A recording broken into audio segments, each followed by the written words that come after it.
O abrigo no homem.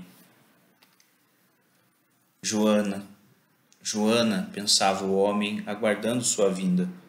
Joana, nome nu, Santa Joana, tão virgem. Como era inocente e pura. Via-lhe nos traços infantis as mãos eloquentes como as de um cego. Ela não era bonita, pelo menos desde homem nunca sonhara com aquela criatura, nunca a esperara. Talvez por isso a tivesse seguido tantas vezes na rua, mesmo sem aguardar seu olhar. Talvez, não sabia. Gostara sempre de vê-la. Não era bonita. Ou era? Como saber? Tão difícil descobrir como se nunca a tivesse visto, como se não a tivesse abraçado tantas vezes. Uma ameaça de transformação no rosto, nos movimentos, instante por instante. Mesmo no repouso, ela era alguma coisa que ia se erguer. E o que eu entendia ele agora e sentia tão milagrosamente, como se ela lhe tivesse explicado, perguntava-se. Fechou os olhos, os braços ao longo da cama, mas apenas até o momento em que soassem os passos de Joana lá fora, porque ele nunca ousara abandonar-se em sua presença. Inclinava-se sobre ela, esperava a cada segundo, absorvendo-a. Não se cansava, porém, e aquela atitude não lhe tirava a naturalidade. Apenas lançava-o numa outra até então desconhecida. Ele era dois agora, mas aos poucos seu novo ser nascente crescia e dominava o passado do outro. Apertou os lábios. Parecia-lhe que misteriosamente havia lógica em ter experimentado certas torturas, as serenas baixezas, a falta despreocupada de caminho, para agora receber Joana enfim. Não que o tivessem alguma vez impelido para a lama e contra seu desejo, não que se julgasse um mártir, jamais aguardara a solução. Mesmo quanto às mulheres que ele espiava e largava, mesmo aquela mulher na casa de quem ele agora se instalara preguiçosamente, apesar de mal suportar sua presença, uma sombra cansativa eterna. Ele caminhara sobre os seus próprios pés, o corpo consciente, experimentando e sofrendo sem ternura para consigo mesmo, tudo concedendo friamente, ingenuamente à sua curiosidade. Considerava-se até feliz. E agora viera-lhe Joana, Joana, que quis acrescentar ao pensamento confuso mais uma palavra, a verdadeira, a difícil, porém assaltou de novo a ideia de que não precisava mais pensar, não precisava de nada, de nada. Ela viria daqui a pouco. Mas escute, daqui a pouco. Era assim. Joana o libertara. Cada vez mais ele necessitava de menos para viver. Pensava menos, comia menos, dormia quase nada. Ela era sempre e viria daqui a pouco. Fechou os olhos mais intensamente, mordeu os lábios, sofrendo sem saber por quê. Abriu-os em seguida e no quarto, o quarto vazio, subitamente não descobriu a marca da passagem de Joana, como se fosse mentira a sua existência. Ergueu-se. Vem, gritou qualquer coisa nele ardente e mortal. Vem, vem, repetiu baixinho, cheio de temor, o olhar perdido. Vem. Passos quase silenciosos pisavam lá fora, as folhas secas. De novo Joana vinha. De novo ela o ouvia de longe. Ele quedou-se de pé junto da cama, os olhos ausentes, um cego ouvindo música distante. Aproximava-se, Joana. Seus passos eram cada vez mais uma realidade, a única realidade. Joana.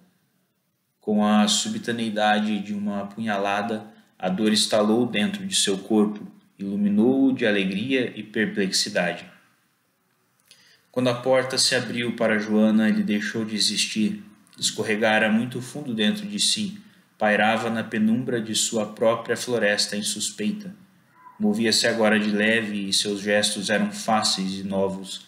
As pupilas escurecidas e alargadas, de súbito um animal fino, assustado como uma corça. No entanto, a atmosfera tornara-se tão lúcida que ele perceberia qualquer movimento de coisa viva ao seu redor, e seu corpo era apenas memória fresca, onde se moldariam como pela primeira vez as sensações. O pequeno navio branco flutuava sobre grossas ondas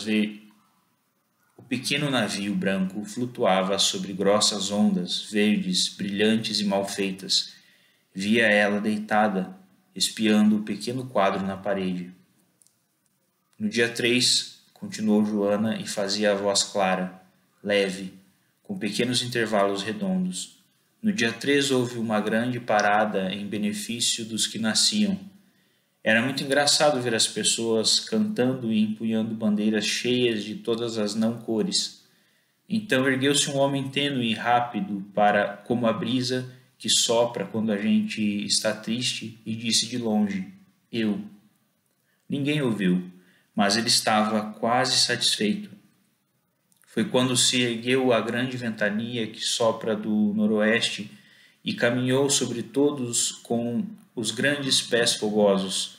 Todos voltaram para suas casas, murchos, crestados de calor. Tiraram os sapatos, desafogaram os colarinhos. Todos os sangues corriam lentamente, pesadamente em todas as veias, e um grande não ter o que fazer arrastava-se nas almas. Nesse ínterim, a terra continuava a rodar. Foi quando nasceu um menino chamado um nome. Ele era lindo, menino. Grandes olhos que viam, lábios finos que sentiam, rosto magro que sentia, testa alta que sentia, a cabeça grande. Ele caminhava como quem sabe exatamente o lugar, esgueirando-se sem esforço entre a multidão. Quem fosse atrás dele chegaria. Quando ele se emocionava, quando se surpreendia, balançava a cabeça assim, devagar, em não, como quem recebe mais do que esperou. Ele era lindo, e sobretudo estava vivo, e sobretudo eu o amava. Eu nascia, e meu coração era novo quando eu o via. Eu nascia. Agora um verso. O que eu quero, meu bem, é te ver sempre, meu bem. Como te vi hoje, meu bem, mesmo que morreres, meu bem. Outro. Ouvi um dia uma flor cantando e tranquilamente me alegrei. Depois me aproximei e, milagre, não era a flor que cantava, mas um passarinho sobre a flor. Joana falava sonolentamente no fim. Pelos olhos semicerrados, o navio flutuava torto no quadro. As coisas do quarto espichavam-se luminosas, o fim de uma dando a mão ao começo de outra. Pois se ela já sabia que tudo era um, por que continuar a ver e a viver? O homem de olhos fechados mergulhara no seu ombro e ouvia sonhando sem dormir. A intervalos ela escutava dentro do silêncio vivo da tarde de verão movimentos abafados e vagarosos no assoalho frouxo de madeira. Era a mulher, aquela mulher. Nas primeiras vezes em que Joana viera à casa grande, desejara perguntar ao homem assim: ela é agora como sua mãe? Não é mais sua amante?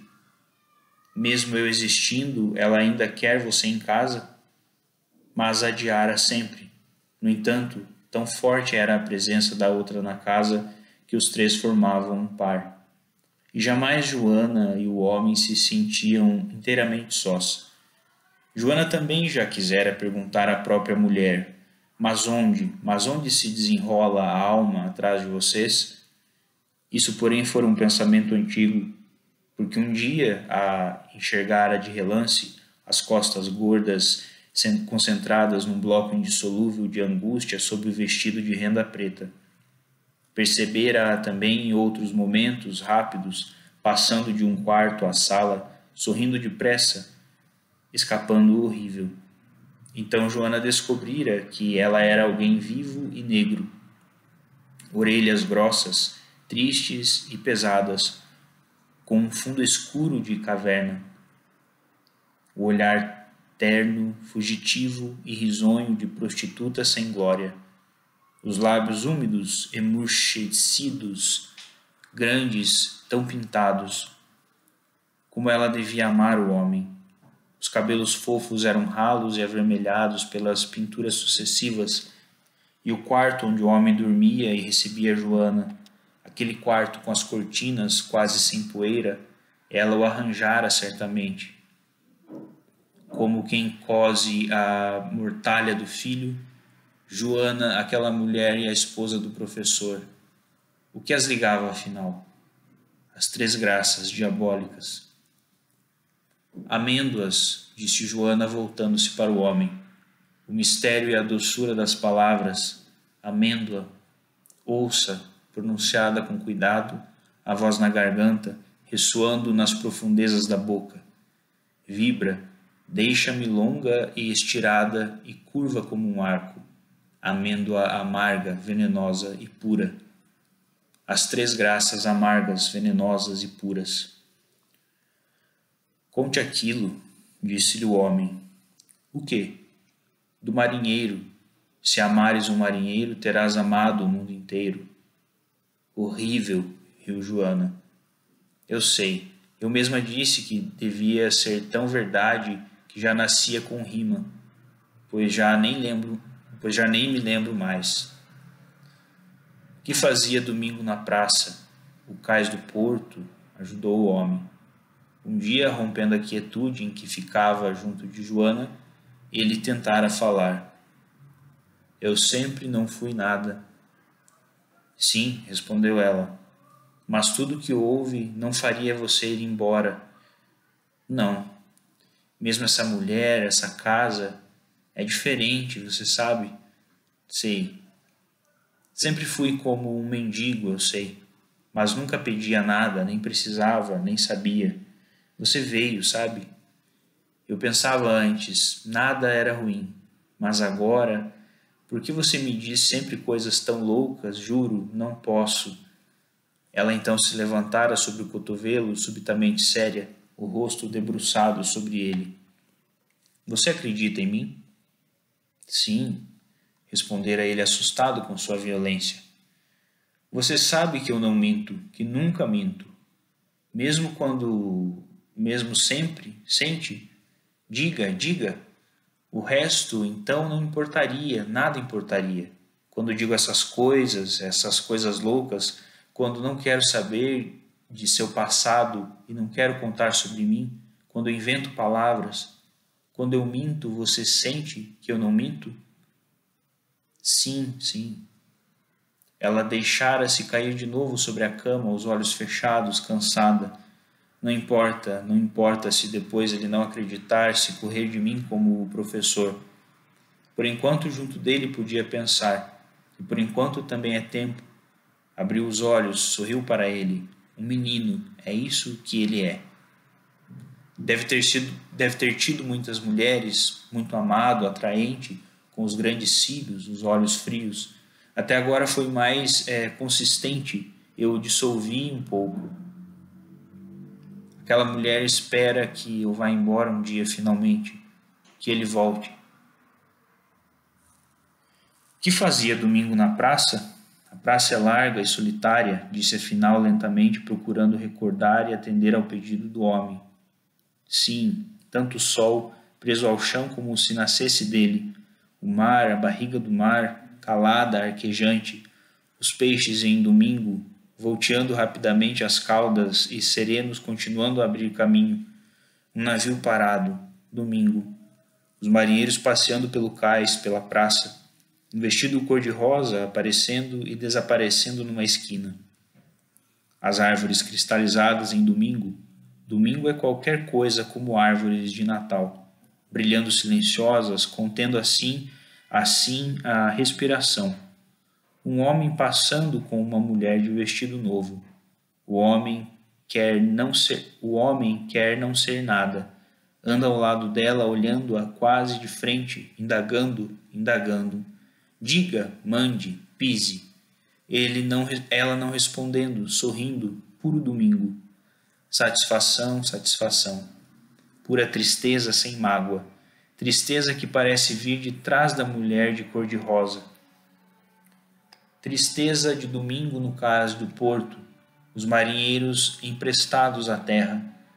Essa tristeza leve é a constatação de viver. Como não se sabe de que modo usar esse conhecimento súbito, vem a tristeza. Dessa vez a história foi diferente, queixou-se ele depois de uma pausa. É que estou apenas contando o que vi e não o que vejo. Não sei repetir, só sei uma vez as coisas, explicou-lhe ela.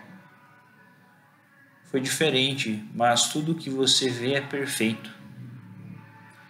Ele usava ao redor do pescoço uma correntezinha com uma pequena medalha de ouro, de um lado Santa Teresinha, de outro São Cristóvão. Ele era devoto dos dois. Mas não ligo muito a coisas de santos, só às vezes. Ela contara-lhe certa vez que, em pequena, podia brincar uma tarde inteira com uma palavra. Ele pedia-lhe então para inventar novas. Nunca ela o queria tanto como nesses momentos. Diga de novo o que é Lalande, implorou a Joana. É como lágrimas de anjo. Sabe o que é lágrimas de anjo? Uma espécie de narcisinho, qualquer brisa inclina ele de um lado para outro. Lalande é também mar de madrugada, quando nenhum olhar ainda viu a praia, quando o sol não nasceu. Toda vez que eu disser Lalande, você deve sentir a viração fresca e salgada do mar.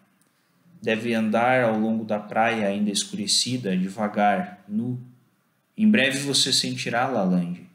Pode crer em mim, eu sou uma das pessoas que mais conhecem o mar. Ele não sabia em instantes se vivia ou se estava morto, se tudo o que tinha era pouco ou demais. Quando ela falava, inventava doida, doida. A plenitude enchia-o tão grande como um vazio e sua angústia era a da limpidez do largo espaço acima das águas. Porque ficava estarrecido diante dela, estupefato como uma parede branca ao luar? Ou talvez fosse acordar de repente e gritar: quem é esta? Ela é demais na minha vida. Não posso, quero voltar. Mas ele não o poderia mais. Sentia subitamente e assustava-se perdido. Querido, disse ela interrompendo os pensamentos do homem. Sim, sim.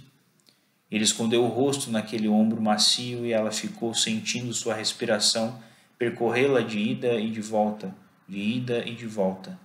Eles dois eram duas criaturas. Que mais importa? Pensava ela. Ele moveu-se, ajeitou a cabeça na sua carne como uma ameba, um protozoário procurando cegamente o núcleo, o centro vivo. Ou como uma criança, lá fora o mundo se escoava e o dia, depois a noite, depois o dia. Alguma vez haveria de partir, de separar-se de novo. Ele também. Dela? Sim.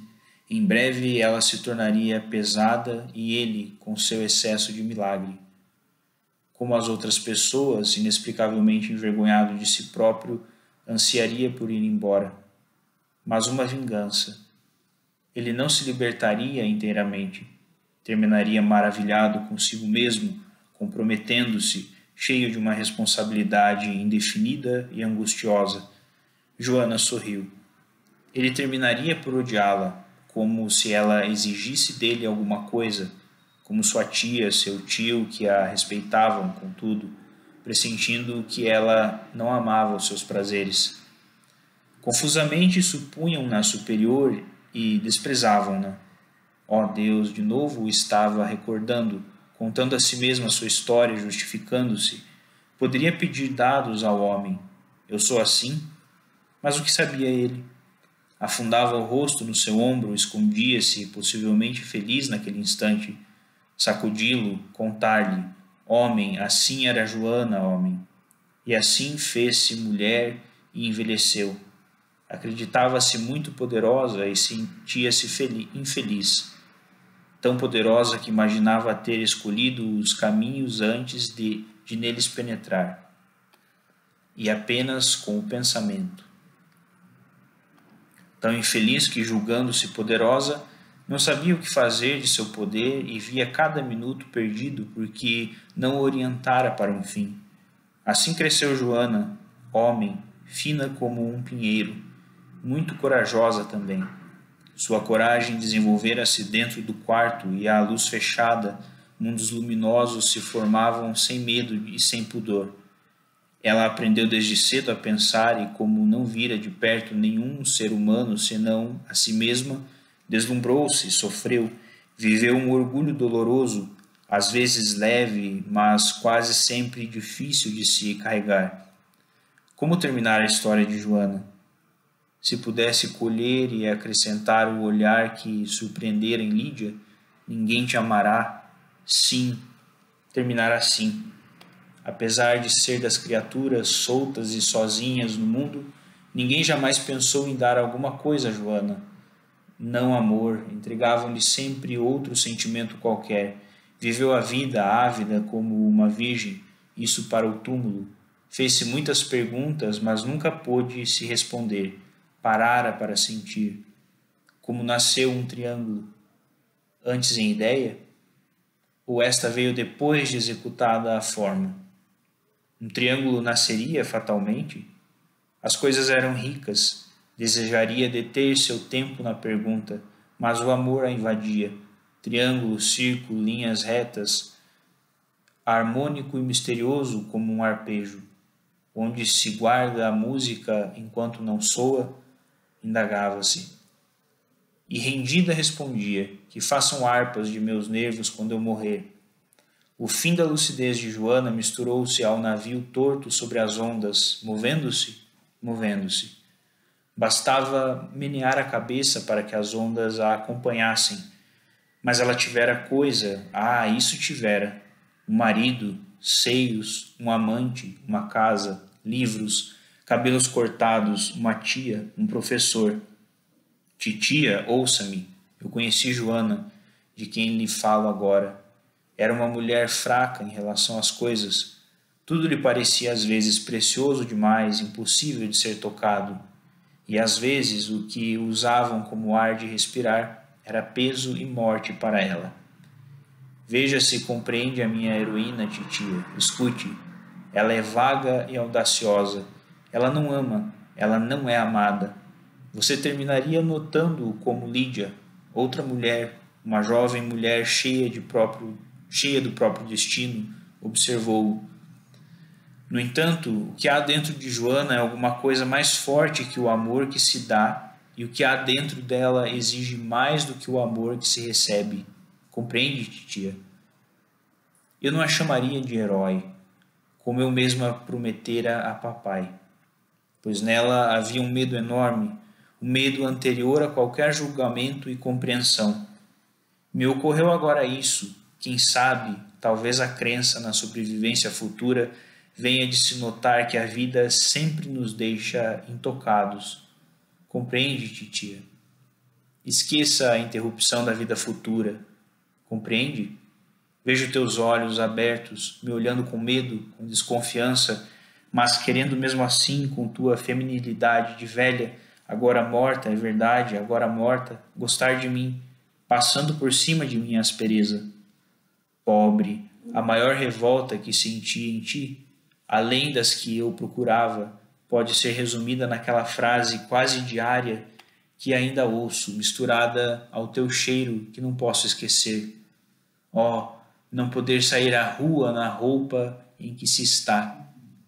Que mais te contar? Tenho os cabelos cortados, castanhos, às vezes uso franja. Vou morrer um dia. Nasci também. Havia o quarto com os dois, ele era bonito. O quarto rodava um pouco. Tornava-se transparente e morno, um véu se aproximando, vindo. Eles três formavam um casal, e a quem contar isso?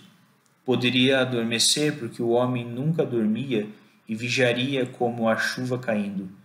O Távio também era bonito, olhos. Esse era uma criança, uma ameba, flores, brancura, mornidão, como o sono por enquanto é tempo, por enquanto é vida, mesmo que mais tarde tudo como a terra, uma criança Lídia, uma criança Otávio, terra de profundis.